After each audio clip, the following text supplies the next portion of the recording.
Bonjour, je vais faire une très rapide présentation de Virtual Dynamics pour un cas particulier qui est lorsqu'on veut affecter des bas par exemple à un personnage.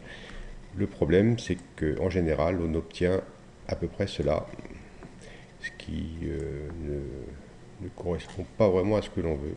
Donc avec Virtual Dynamics c'est très facile de corriger ce genre de problème. Donc je lance le programme. Je fais un import, Victoria 4, je laisse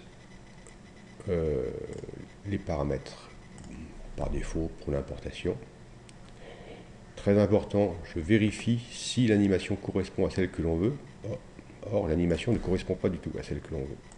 Parce que ce que l'on veut, c'est cela.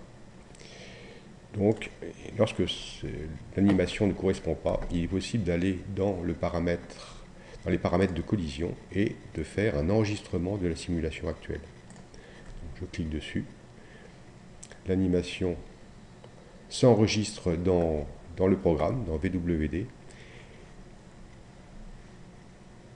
Voilà, je laisse faire. Maintenant, la simulation a été enregistrée et est la bonne au niveau du programme.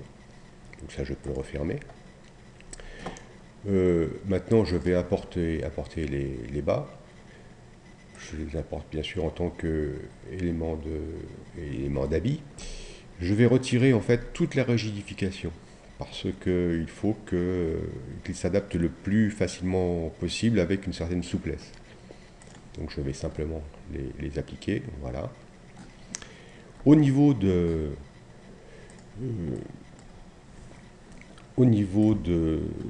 l'attache, eh bien on va tout attacher en fait au personnage. Donc le mieux c'est de sélectionner le bouton inverse qui va en fait faire l'inversion, c'est-à-dire sélectionner l'ensemble des vertices et faire un L2 collision pour attacher l'ensemble de ces vertices au personnage.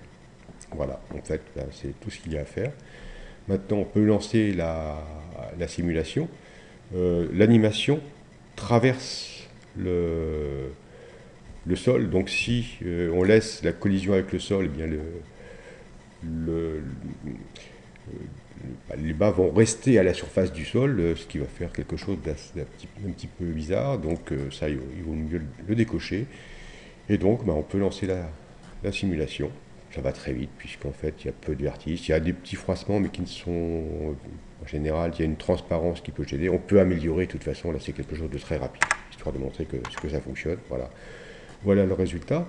Bon, on va dire que c'est pas forcément... on pourrait éventuellement améliorer un tout petit peu cette partie-là. Mais on s'aperçoit que le résultat est quand même très bon. Donc j'envoie carrément la simulation dans Poser.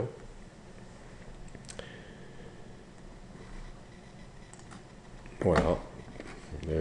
Et donc, dans Poser, on peut voir que le résultat est tout à fait bon et que c'est à peu près ce que l'on veut. Même s'il y a éventuellement de petites ondulations, mais la transparence, en fait, permet de se dire que le résultat est tout à fait correct.